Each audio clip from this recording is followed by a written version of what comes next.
ಬೇಲೂರು ಪಟ್ಟಣಕ್ಕೆ ಹೊಂದಿಕೊಂಡಂತೆ ಇರುವ ಶ್ರೀ ಆದಿಶಕ್ತಿ ಅಂತರಘಟ್ಟಮ್ಮ ದೇವಿಯವರ ಕೆಂಡೋತ್ಸವ ವಿಜೃಂಭಣೆಯಿಂದ ಜರುಗಿತು.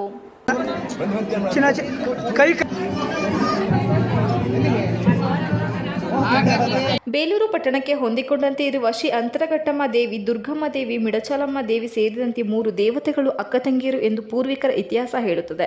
ಈ 3 ದೇವತೆಗಳು ಬೇಲೂರು ಪಟ್ಟಣ ಸೇರಿದಂತೆ ಸುತ್ತಮುತ್ತ ಗ್ರಾಮಗಳ ದೇವತೆಗಳಾಗಿ ಸಹಸ್ರಾರು ಭಕ್ತಾದಿಗಳನ್ನು ಹೊಂದಿದ್ದು, ಇವರ ಜಾತ್ರಾ ಮಹೋತ್ಸವಗಳು ಬೇಲೂರಿನ ಶ್ರೀ ಚನ್ನಕೇಶವ ಸ್ವಾಮಿ ಅವರ ರಥೋತ್ಸವ ಮುಗಿದ ನಂತರ 1 ವಾರದಲ್ಲಿ ನಡೆಯಲಿದ್ದು, ಮೊದಲು ಯಗಚಿನಾಲೆ ಬಳಿ ಇರುವ ಶ್ರೀ ಅಂತರಘಟ್ಟಮ್ಮ ದೇವಿಯ ಕೆಂಡೋತ್ಸವಕ್ಕೆ ಇಂದು ಸಕಲ ಸಿದ್ಧತೆಗೊಂಡು ಇಂದು ಬೆಳಗ್ಗೆಯಿಂದಲೇ ಯಗಚಿ ನದಿಯಲ್ಲಿ ಗಂಗಾ ಪೂಜೆ ಮಾಡುವ ಮೂಲಕ ವಿವಿಧ ಪೂಜಾ ಕೈಕಾರ್ಯಗಳನ್ನು ನೆರವೇರಿಸಿ ಪುಷ್ಪ ಅಲಂಕಾರದೊಂದಿಗೆ ನೆಲಮುಡಿಗೆಯಲ್ಲಿ ವಾದ್ಯಗಳ ಮೂಲಕ ದೇವಸ್ಥಾನದ ಬಳಿ ಕರೆತಂದು ದೇವಸ್ಥಾನದ ಆವರಣದಲ್ಲಿ ಕೆಂಡದಲ್ಲಿ ಸಿದ್ಧಪಡಿಸಲಾಗಿದ್ದ ಕೆಂಡವನ್ನು ತುಳಿಯುವ ದೇವರ ಕಳಸ ಹೊತ್ತಂತ ಅರ್ಚಕ ಕೂಡ ಆಯುವ ಮೂಲಕ ಶ್ರೀ ಅಂತರಘಟ್ಟಮ್ಮ ದೇವಿಯ ಕೆಂಡೋತ್ಸವವು ವಿಜೃಂಭಣೆಯಿಂದ ಜರುಗಿತು. ಈ ಸಂದರ್ಭ ಬೇಲೂರು ಪಟ್ಟಣ ಸೇರಿದಂತೆ ಸುತ್ತಮುತ್ತ ಗ್ರಾಮಗಳಿಂದ ಹೆಚ್ಚಿನ ಸಂಖ್ಯೆಯಲ್ಲಿ ಆಗಮಿಸಿದ ಭಕ್ತಾದಿಗಳು ಗಂಗಾ ಸ್ನಾನ ಮುಗಿಸಿ ಕೆಂಡ ತುಳಿಯುವ ಮೂಲಕ ಹರಕೆ ತೀರಿಸಿದರು. ಬಂದಂತ ಸಾವಿರಾರು ಭಕ್ತಾದಿಗಳಿಗೆ ದಾಸೋಹದ ವ್ಯವಸ್ಥೆಯನ್ನು ಕಲ್ಪಿಸಲಾಯಿತು.